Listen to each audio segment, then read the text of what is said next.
Hello, Moondoggie here, and welcome to another review for a game that I enjoyed deep down in my soul, Attack on Titan VR. So without further ado, let's jump in. So, the Immersion. What can I say about the Immersion? It was awesome. I'm sorry, it was completely awesome. I enjoyed it. Now, trying to really break it all down into legitimate pieces, so it's all well connected in context. The Immersion. I love the actual scale of it all, and that's what made the Immersion sell immediately. Because not only that you have this giant, and I explained this in the video, you can be on top of the wall and you appear to be a giant. You appear to be a huge giant. Stick your swords up, you appear to be a huge giant in that regard. But the minute you fall down there, you're tiny compared to the rest of the place, and I love that. I can only pray that or game studio show up out of nowhere and back them up, because I want that game to be something. It better be something. That game better not just be that and that's it. Granted, I will still hold on to it for novelty reasons, but it has to be completed. It has to be a real thing. It has to be a real thing. That was great.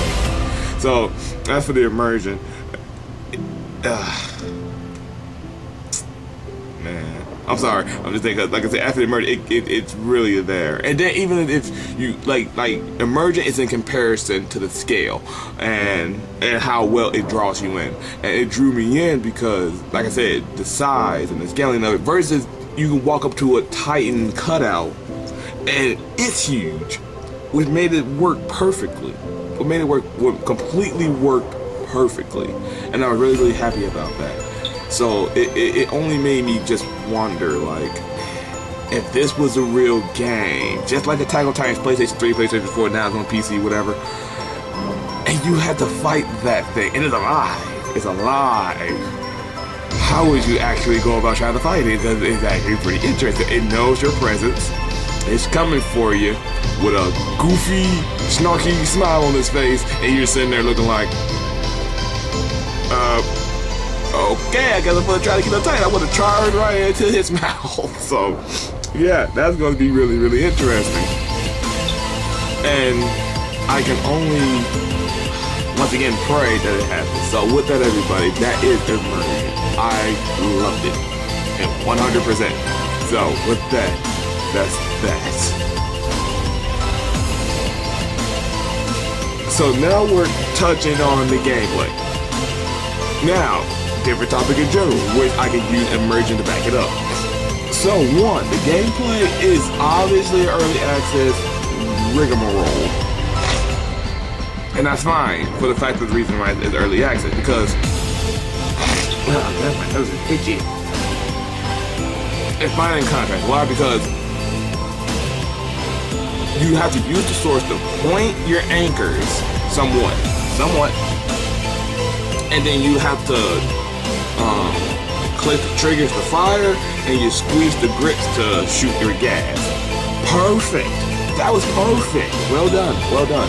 Granted, it needed a tiny bit of work because the anchors have a very far range of reach, but the game didn't want to give me those reaches at all. It didn't want to give me a single range of reach, which I thought was fine. It's early access. It's not gonna be perfect, so hopefully that gets fixed, hopefully in the future.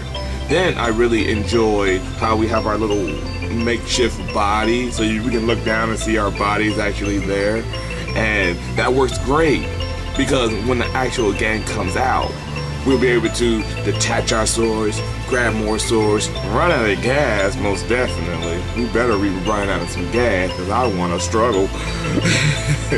But then, the main thing of it all, I'm not going to be picky and choosy of how you shoot your anchor, because the show versus the game has a Spider-Man effect. In the show, they break the laws of physics, obviously. Versus the game has the Spider-Man effect. It's gonna hit toward the nearest wall and swing you. So in this game, it's trying to give you a little bit more freedom, like a little bit more you can choose. So obviously adjusting the range of the angle they need to fix. The actual way you have to shoot it is perfectly fine. Yes, it constricts you because if you actually watch the show, it constricts you a little bit because when you shoot, you're not really at liberty to move your blade around as much. But then again, you are, because even though you have to aim it to shoot that anchor off real quick, you can still look away as long as you're holding the trigger and holding the grip button, because that's what shoots the gas off. It does not have nothing to do with where your sword goes. As long as you already pointed at it, shot it, and kept it held, you do not have to worry about it. So it's something that really, really has to be well understood. If you don't understand it, just like how the game is in actuality on PlayStation 3 and 4, if you don't really understand the controls, you're going to have a bad time, and that's perfectly fine. That's why this game works so well. So definitely 100 kudos on the gameplay. Versus if you obviously Attack on Titan needed some work because it was a little bit buggy, and I couldn't like fly past it and then try to come back in at it, at an upward angle. They won't let me do it. For the life of me, they won't let me do it. Like I said, every time you shot the gas, you're going in full force. And you don't want to let go. See, the funny part is, when you shoot up, when you're trying to go upward, you get a full dose of gas. But when you're just going forward, you don't get a lot, or as much. So it's kind of weird. So hopefully that gets fixed where you can like gauge it out. And that's why I believe the touch pads should come in, where it kind of helps you gauge out how much gas you want to disperse. But all that can be hashed out, in the future. So after the gameplay of what it was, it's now perfect. And I really enjoyed. And like I said, that's why I made that playtest when I was trying to hold the swords backwards and be like Levi. It works if y'all didn't notice, because I was able to point, shoot my anchor off, and yet still get a would-be angle to get a slash motion. Granted, I didn't want to be slashing all over, but I probably would have broke something on accident. But you do get the gist, and you do get a basic understanding of what the potentiality this game can become. And that's the hype for me. Like, just imagine what that game. Oh my.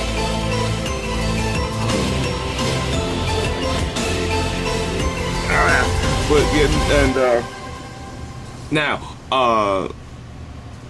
I'm not going to be talking about context in quote, because granted, everything I'm talking about is like it's early access, and obviously the concept is Attack on Titan and trying to make that into a real actuality of it all, and it fits perfectly. So that's why the context is really just sinking in to the rest of everything that I'm just talking about the game.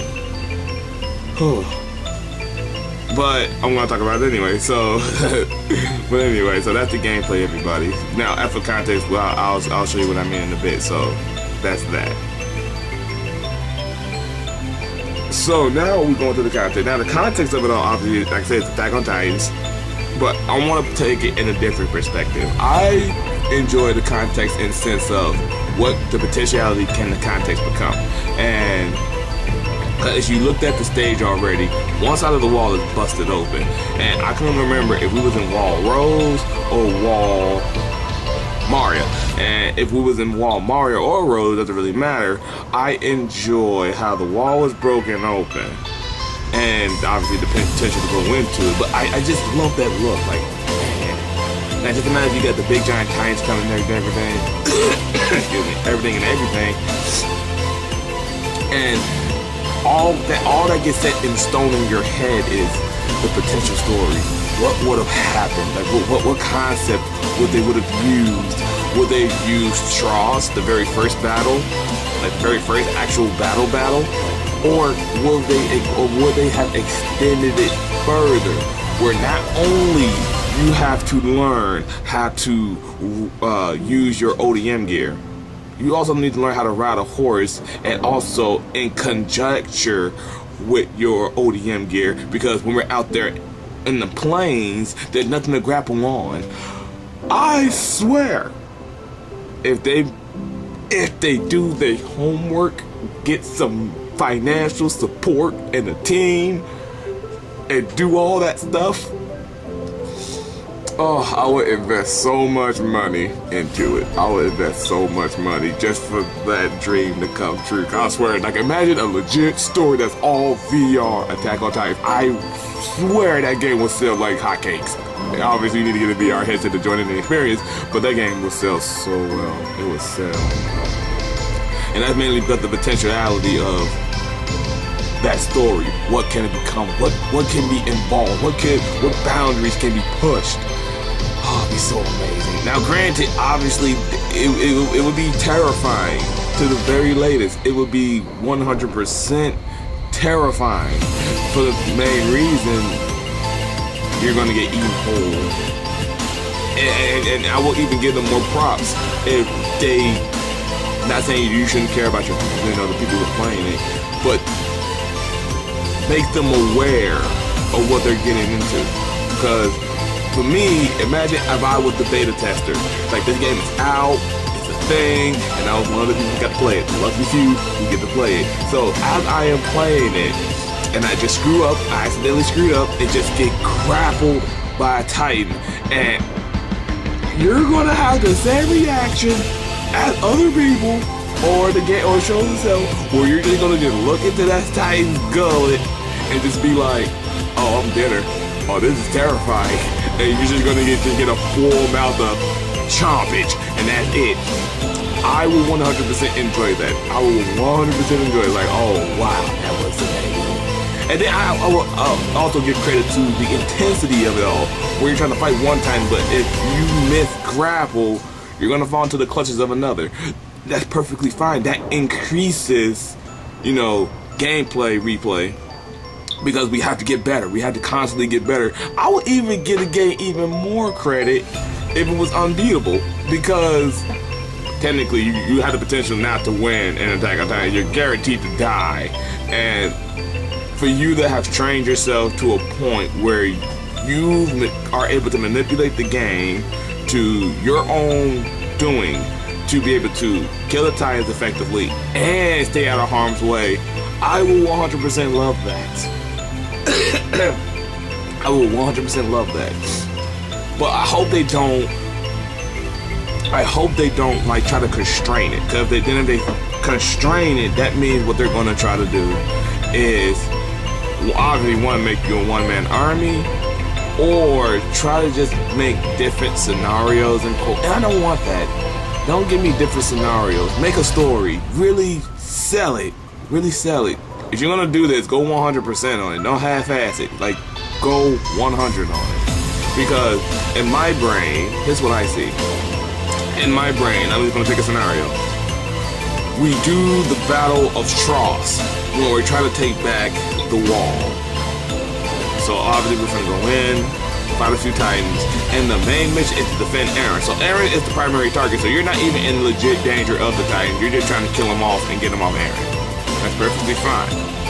So now, that's just one scenario. So now, taking that story and pushing it, so now you have, well, obviously they're going to make you, trust me, they're going to make you, you're going to join the Scout Regiment. So now that you're in the Scout Regiment, I will understand this VR game follows Attack on Titans 2. I would love that. I would love that.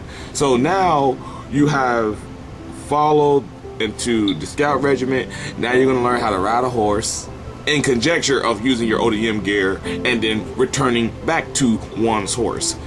I will love that. So now, first mission, we're gonna go into the forest and try to capture a female Titan. I would love that. I would love, like, just imagine you're playing your VR game and you're riding yours and all you do is look behind you, you see a giant female Titan Annie coming at you. That would be awesome and completely insane and completely freaky, and I think everybody would literally shit themselves because it's like, wow, she's right there. And yes, like an idiot, you can actually go over there and try to attack her. Granted, you're gonna get swatted like a fly, but it would be amazing, just amazing. And then, like I said, I understand, there's only so much they can do to it, but I would love a little bit more. I'm a gruesome person. I'm gruesome because I kind of want to see people's reaction. And I say that because just imagine your reaction and your friend's reaction who's watching you, that all you see is this, that you're trying to charge at a female type, and she swats you like a fly. And you're gonna see the entire play-by-play of what just happened to you. That means you got swatted, you saw her head coming at you, got swatted, and time will move so fast where you see yourself just spiraling out and landing or crashing into trees, and because 9 out of 10 you're nothing but a head. You're nothing but a head left, and you just see the aftermath. You got swatted, and you still see her chasing out the air. And you just, I died. Wow. And that shows you the potential. Like, this is serious. This is not no game where you're the hero. You're the hero, and you can just go away and kill all at your leisure. No, this is a legitimate game that doesn't show any level of special handicaps to anyone. Everyone's up for grabs, and I would love that. I would just love that, and I could talk all day about it. But remember, this is a review, and I just wanted to give you guys perspective of what this game could potentially become, and I am more. If I could contact them, I'm gonna do some research. I'm gonna see if I can contact them, because I want to help or do something to help push that project. I want to help. If it's just me play testing beta versions and alphas and whatever, just to make sure the game runs, I would love to be a part. I just want to help. So I would definitely be doing my own research on that. So with that said, everybody, the context 100. Okay. So we're gonna leave it at that. So obviously we come down to the overallness. Is it replayable? Obviously it is, because like I said, if you understand how, obviously I would play it. This is for me. I would personally would play it, because one of the novelty for one. So imagine if the game if it fell through the floor. I would keep that game as a novelty, because primarily it was beautiful. And I would just enjoy making up dumb scenarios by myself, because I'm an idiot. I'm just playful like that, because I don't know. I just love that scaling and the freedom behind it all. It was amazing. Like, just imagine a VR game. Obviously, most VR games are narrow. You have a mission, you have a goal. But in this case, you do have your mission and goal, but it's the freedom in it. Like, you can go whatever, just go and do it, and it's so awesome. But yeah, so I hope this review helped, and I really hope the makers of Attack on Titan VR sees this review, because I want to help them. I want to do whatever I can to help them. So with that said, everybody, thank you all for watching, and please continue on watching. And as always, I will see all of you when the next moon rises.